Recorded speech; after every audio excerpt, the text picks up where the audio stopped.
guys, welcome back to this channel. In this video I'll be showing you guys how you can basically set a vacation on your Google Calendar.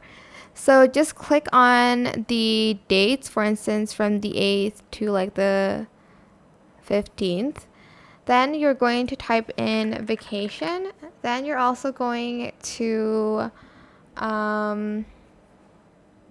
select more options here, and I'm just going to select maybe this pink color. I don't know why it said birthday. And here you're also going to select busy. Then you can also adjust your default visibility, public or private.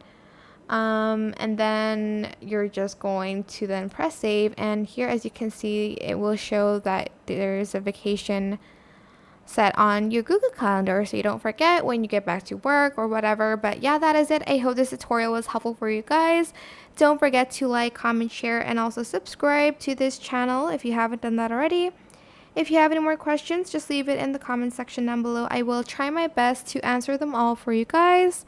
And if you found this video helpful, please click the thanks button above the description box down below. Thank you so much for watching. Bye!